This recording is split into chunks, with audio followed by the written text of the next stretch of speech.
Hello everyone and welcome to part 5 of this Python programming series. So far, you've learned how to display output using print function, store information in variables, work with basic data types, get user input using input function, use logic and decision making with if, elif, and else, repeat actions using loops. Now it's time to learn one of the most important tools in Python, list. List lets you store multiple pieces of data in one variable instead of creating 10 different variables. You can put everything in one list and work with it easily. So what is a list? A list is like a container that holds several values at once. For example, creates a fruits variable, and the fruits variable will contain 3 items inside of that one variable. And the 3 items will be apple, banana, and orange. And the lists are surrounded by square brackets, not curly brackets, and the items are separated by commas. In order to access items, you first need to learn what indexing is. Indexing refers to the element's position within an ordered sequence, and it starts from 0 and up. So this index is 0, banana is 1, orange is 2. And you could prove this by making a print function, call the variable, which is fruit, and index 0. So it will be apple, as you can see here. Apple. If you try to access an index that doesn't exist, Python gives an error. So for example, fruits 3, it doesn't have an index 3 in this fruits variable. So it will print an error. To add items to a list, you use the append function. So first you want to call the fruits variable, use the append function, and inside the quotes, you can type whatever you want that wants to be added to the list. So it should now be apple, grape, orange, kiwi. To remove an item from the list, you do the same thing with append, but type remove and apple.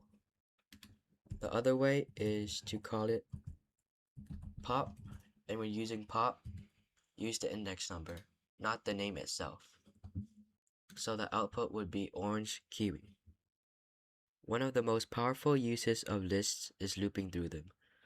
So go ahead and create a for loop and call it item and fruits variable, and you want to print the item. And by printing the item in a for loop, it will print each of the fruits in its own line and getting rid of the square brackets, quotes, and commas. So as you can see here, it prints each line. To check if something is in the list, you use the in keyword. So if banana is in the fruits variable or list, it will print out banana is in the list. And because it is, it will say banana is in the list. To get the length of a list, you use the len function. So you will say print len and then the variable which is fruit. This is an example of a shopping cart program allowing the user to add items in a list.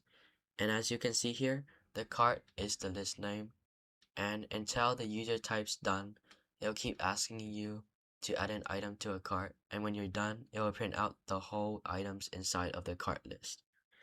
And so this program allows you to store and manage many values easily.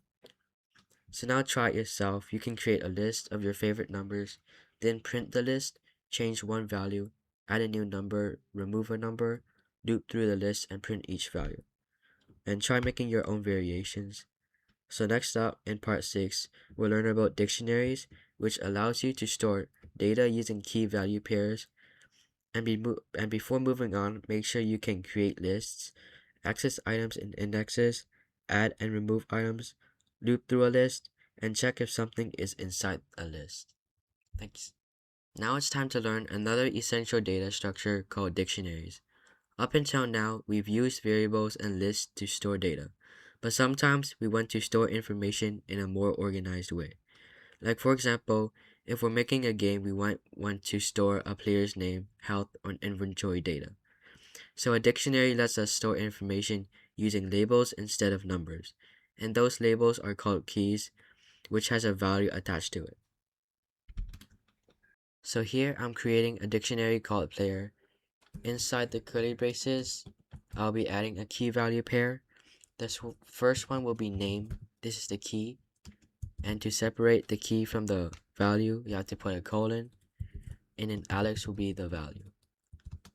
If you want to add another key value pair, you have to comma and then enter and repeat the same thing for the first line. So health 100. Keep in mind, if it's a text, you have to put quotes around it. If it's not, you don't have to.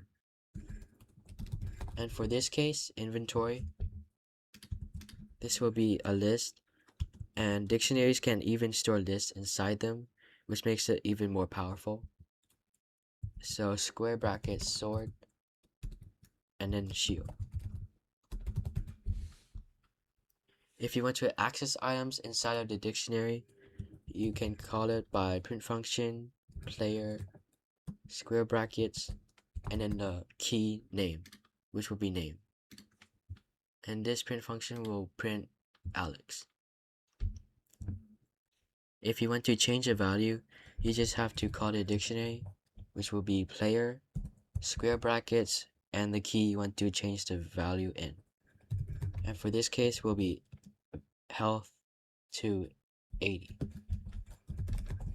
And as you can see here, print player dictionary and 80. If you want to add a new key, you have to do something similar. Call the dictionary, square brackets, the key, and then the value. If I want to remove something completely, I use the del keyword, short for delete, dictionary name, player, and inventory. So there are no inventories to see. When looping through a dictionary, it normally prints out only the keys, no values. So key and player, print key, and you only see name, health, level. If you want to see the values, you have to add player.values, parentheses, and now you should be able to see only the value. So Alex 85. But if you want to see both at the same time, you use dot items. So for key, value, and player dot items, you now see both key and value. If you understand that dictionaries use keys instead of numbers like lists do, then you understand the main idea. Lists use indexes, dictionaries use keys and values. That's the big difference. So in part 7, we'll be talking about functions and how to implement them in Python. Thanks.